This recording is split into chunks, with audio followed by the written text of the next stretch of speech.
name is Sterling Smith. I'm an artist here at the under $100 art show on the first weekend, December 1st to 4th. It's my first kind of art show experience, so I'm excited to get my stuff out there for people to see it, for me to see the other artists and stuff, and just be involved in the art community more. It's very exciting for me. I started making art, I guess a few years before the pandemic. I painted a mural in my house, kind of my same style with the geometric patterns, and I made so many mistakes on it. I was peeling the tape off, I was cutting corners, I was getting frustrated, making all kinds of mistakes. It's you know, like 7 by 9 feet or so it's fairly big, kind of a statement piece, yeah.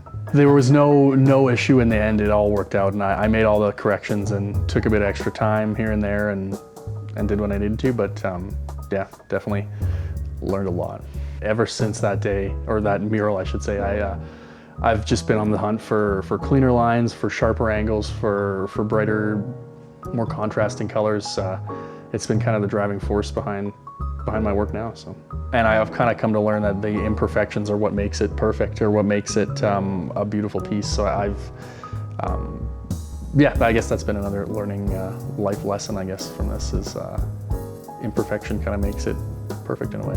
I take a lot of inspiration just from maybe urban environments. I mean, even, you know, just sitting inside of buildings, looking down hallways, seeing, you know, corridors in downtown, some of the shapes of the buildings and some of the angles of that's really sort of spoken to me and kind of been a direction, I guess, as far as my style.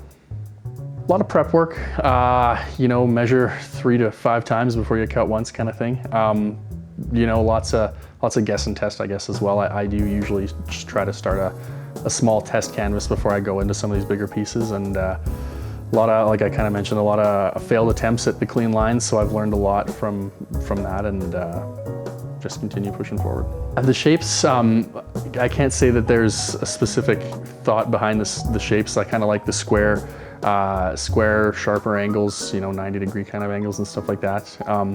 Definitely, for me, it's, I kind of, yeah, just like the block style of art is my kind of passion, where I like to go. I guess I liked Lego as a kid, so it kind of makes sense. Yeah, so these behind me will be both in the art show. Pretty happy to get those out there. They're pieces I've had for, well, my right-hand side has been in my house for quite some time, so I'm happy to get that out into the world. And then this left one I just finished just recently, so kind of excited to see where some of my older work and some of my newer work kind of fits in the sale. The hexagonal canvases, thought I would kind of take a chance on something a little different. You know, there's all kinds of square and rectangle canvases out there, so I thought maybe I'll try something a little different. Found a great deal on some fun shapes, and I'm really happy with how it turned out. I was kind of on the fence about it kind of halfway through the project, but I stuck it through, and yeah, I would definitely do that again. I've done just one other mural, I would say, with the Bump Mural Festival that goes on through downtown. I was part of the Roadworks program in 2022, so I was very, very fortunate to be alongside some pretty unbelievable artists, and that would, I guess, consider that be my first public art piece, and that was my first sort of step into the public art world. Yeah, outside of art, I'm very much involved in the sports and recreation kind of world. Definitely a very different world than I would say the art world in some aspects. So that's where my transition into the art world has been. I personally love it. It's been such a different perspective on on life and on some of the similar situations I find myself in. But also kind of fun too that the art aspect kind of plays into my personal life as well.